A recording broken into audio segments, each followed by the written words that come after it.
Hey guys, and welcome back to my channel.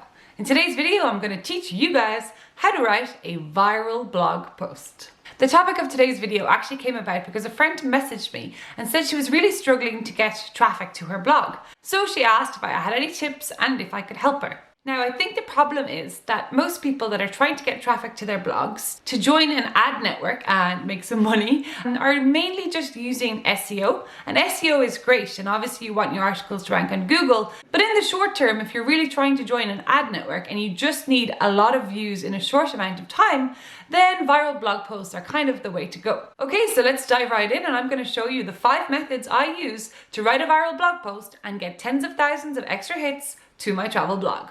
Let's go. The first method I use to produce extremely shareable blog content is a concept called tribal marketing. So what is tribal marketing? I'm going to read it out because I keep getting this sentence wrong.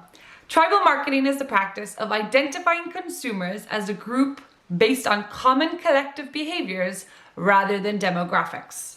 So what this means is you're actually identifying your group of readers or your group of consumers based on what their interests are, based on what they're into, rather than where they're from or who they are. So rather than targeting females based in Ireland or males based in Florida, instead you're going to be targeting vegans based in Dublin, or people who love motorbikes living in Florida. Tribal marketing is sort of targeting a group of people brought together by what they love or what they hate. I could target a select group of people that like Harley Davidsons. So I could say 10 reasons why Harley Davidson is the best bike in the world. Or I could do the reverse. 10 reasons Harley Davidson is not the best bike in the world. That's going to probably piss off people that own Harley Davidsons and probably make them share my article. You're essentially trying to bring a collective group of people together based on what they love or what they hate. For example, if you did an article about 20 reasons not to become a vegan, I'm not saying you should do this, I'm just using it as an example, every vegan out there is going to hate you and share that article. Any of these type of posts that are going to bring a collective group of people together based on their interests and their love or hate of something is going to help produce viral content.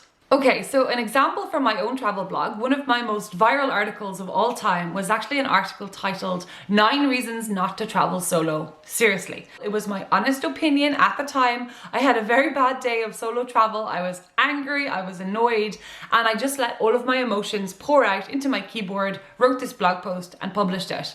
And then I was like, how can I promote this blog post? I'm pretty sure a lot of people are going to hate this blog post. So I asked my friend to share it into a Facebook group that is dedicated to people that love solo travel. Hundreds of thousands of women are in this group and they all love travel. So my friend shared it into this Facebook group pretending to be outraged by this blog post, and next thing I knew, I had 10,000 extra hits to my blog within 48 hours, almost causing my blog to crash. It was picked up by the Huffington Post, by Mediavine Ad Network, and it was even translated into 5 different languages. So it helped in many ways, but mainly I got 10,000 extra hits to my blog in 48 hours. Okay, so if you guys want to try out this method of tribal marketing, there are so many different ideas you can do. For example, if you're a travel blogger and you focus sometimes on winter destinations, you could do a post about why skiers are cooler than snowboarders, or why snowboarding will always be cooler than skiing. Because people that love snowboarding or people that love skiing, they're quite passionate about which one they choose. So whichever one you choose to promote, the other group of people are probably either going to love you or hate you and will probably share your article. You could have an article about why housewives work harder than CEOs, or why housewives should get paid as much as CEOs. All those housewives are going to share your post. All those CEOs are like, oh, that's such rubbish, that's such fake news, and they might share it too.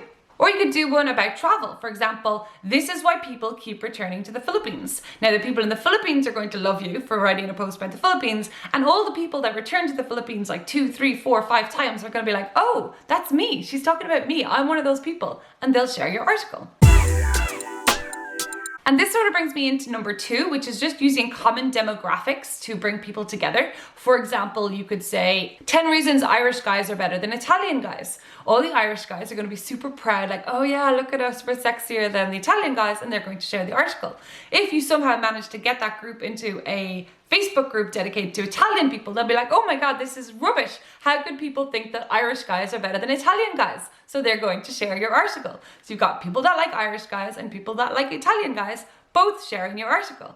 You can also do this with destinations, like why is Boston better than New York? Why is Cork City better than Dublin City? You can even go quite local, like on a town level, like why is the north side of Dublin better than the south side of Dublin? Or why is the south side of Cork better than the north side of Cork? And then be sure to share it into Facebook groups or any sort of relevant social media areas where you know the right people are going to see that blog post. So if you're hating on North Dublin, you're going to want to make sure that the people in North Dublin see that article. You're going to want to share it into Facebook groups dedicated to sort of the towns and suburbs in North Dublin. So they see your post, they're outraged, and they share your article. Like, look what this stupid person thinks of North Dublin. Share it, share it, share it. You're gonna get tens of thousands of extra hits to your blog. Success! One of my most viral articles was actually a pretty simple one based on demographics. It was titled 20 Free Things to Do in Dublin. Now, it wasn't too controversial, but Dublin is known for being a very expensive city, both for tourists and people that live there. So people were very curious to know what's free to do in Dublin. And also the things that I listed, some of them were quite quirky and unusual. And the article just spread like wildfire. I put it in a few Dublin-based groups, especially for expats living in Dublin and people that might be a little short on change. They started sharing it, and I did realize that it had gone viral when I was on the bus on my way home from work and noticed that 3 separate people on the bus were all reading my article about 20 free things to do in Dublin.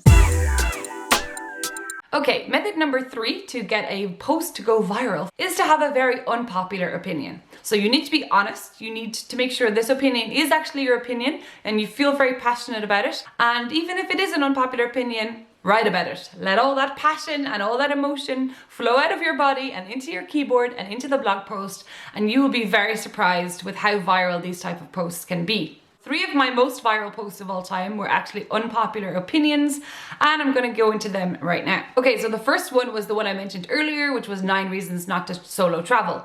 And the comments I got, the comments like, journalist on the run, more like stupid on the run. And people were commenting, oh, she's probably never even left her home country, or oh, stupid American, she probably hasn't even left her own state. And just, okay, so 2 of the other articles I wrote that went viral that were an unpopular opinion were actually related to travel. One was why I didn't like the Parisian Islands. Everyone had told me how amazing they were and how beautiful they were, and when I got there it was just one big disappointment, and so I was annoyed, and in the moment I wrote an article like why I hated the Parisian Islands, and actually surprisingly a lot of the comments I got supported my unpopular opinion and helped my article to go viral, because they were thanking me for finally being honest and sort of uncovering the truth about the Parisian Islands and how they're not really the paradise they used to be.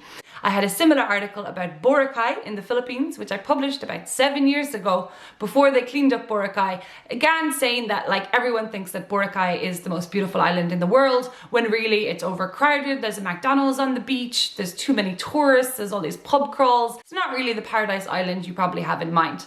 Okay, so for you guys, you could do why I didn't like Bali, because like everyone likes Bali, but maybe you didn't. And if you didn't, why didn't you? Probably there are people out there that are going to agree with you.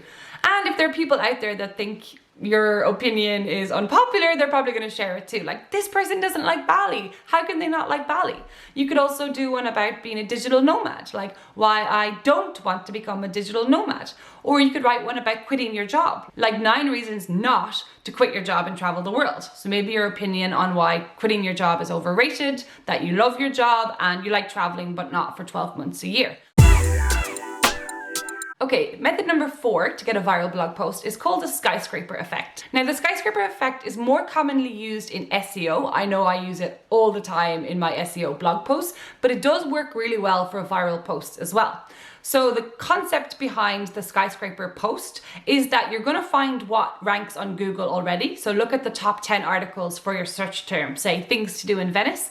And if the top articles are like 10 things to do in Venice or 15 things to do in Venice, you're going to write a bigger, better, longer, better quality article.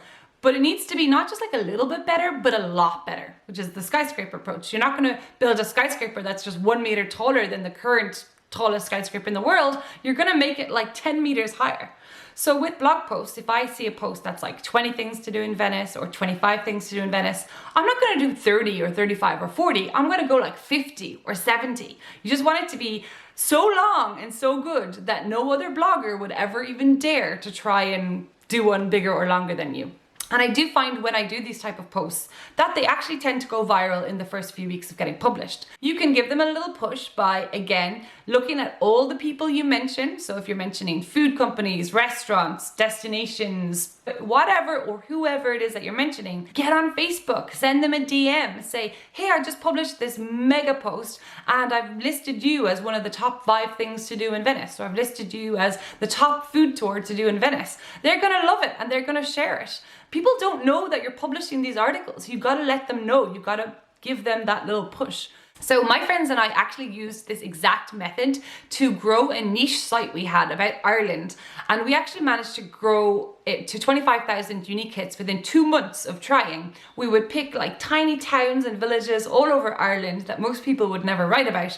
And then we would write these giant long posts about these towns. Like we would pick one town like Doolin and then say, 35 things to do in Doolin. Whereas most people would just mention Doolin as an afterthought, or they might do like top 9 things to do in Doolin. No, we were going bigger and better, and then we sent it to all the people we mentioned, and of course they all shared the article. Number 5 is to evoke emotion. So whether that's making them curious, happy, sad, angry, annoyed, whatever emotion it may be, if you are evoking a set of emotions in one target audience, then you have a lot of potential to go viral. For example, my friend Jill, he wrote a blog post, a guest post for my site, and it was 5 things not to do in Portugal. And I shared it in a few groups, shared it on my Facebook page, and most people were just really curious. Like, it wasn't a long article, it was just 5 things. And they were like, things not to do in Portugal? Like, I wonder what he's talking about. So they clicked through the article, and lo and behold, it was written by a native Portuguese person, and it was all things that kind of annoyed him that tourists do in Portugal. Things that locals would never do, such as like wearing high heels. People in Portugal don't wear high heels, whereas Irish tourists that go on holidays to Portugal do. So first of all, people were curious and clicked through. Then the people that were Portuguese and agreed with his article found it funny and shared it, saying, yeah, he's right, people in Portugal never do these things, whereas tourists always do. And then tourists that read the article were a bit annoyed by it and shared it, saying like, oh, look at this stupid person, like saying the things that we can't do in Portugal, we can do whatever we like. So it kind of got quite a few different groups of people sharing it, as long as you get it in front of the right audience. I had another blog post go viral, and that was things to know before going to Morocco. So again, it sort of evoked curiosity in people. They were like, oh, things to know, like, well, I wonder what I need to know before I go to Morocco. And it was more specifically for solo travelers. So things to know before going to Morocco if you're a solo traveler. So most solo travelers clicked on it, and the ones that agreed with the post thanked me and shared it. And the ones that like were very protective of Morocco, didn't like any negative press in Morocco, also shared it, saying, oh, look at this stupid person, and look what she doesn't like Morocco, and she's been hateful towards Morocco, and they shared it too. So you've got 2 different groups of people sharing the same article. I had a third blog post go viral, and that was a blog post I wrote about Bosnia and Herzegovina. And this kind of evoked pride in people, because a lot of people weren't really writing about this country about 4 years ago when I wrote this article, and not a lot of people were traveling there. So I spent over 2 weeks traveling Bosnia and Herzegovina, and then I wrote this mega skyscraper post, like 45 unique things to do in Bosnia and Herzegovina. So it was a mixture between like a skyscraper post and a post that like evokes emotion. And so the thing is that I shared it again to loads of different Facebook pages, and next thing I know, the post went totally viral. Like, it totally blew up. It was featured on CNN Bosnia. It was shared by like the American embassy, the Canadian embassy, the Bosnian embassy. Everyone was just so proud to see this article, this really long, in-depth, detailed article that a lot of energy went into it, full of beautiful photographs and drone videos. And they were just so proud of their country, and that someone had like taken the time, a journalist had taken the time to come to their country and write so in-depth about it. Okay, so on a final note, just remember that this method does work, but it doesn't work every time. So there's lots of different ways you can write a viral blog post. If I knew the exact method on how to write a viral blog post every single time I publish, I probably wouldn't be making this video, because all my blog posts would be viral, I'd be making loads of money, and I wouldn't be talking to you guys. But that's not the case, because you have to work really hard at it. You know, you have to follow these methods, you have to share it, you have to promote it, you have to fuel the fire.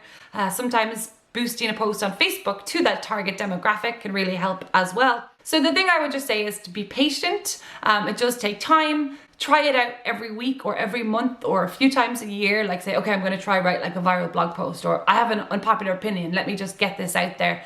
And you would be surprised that every so often one of them will take off. It's not always going to happen. So try and try again. I really hope you guys enjoyed this video. I hope it was helpful.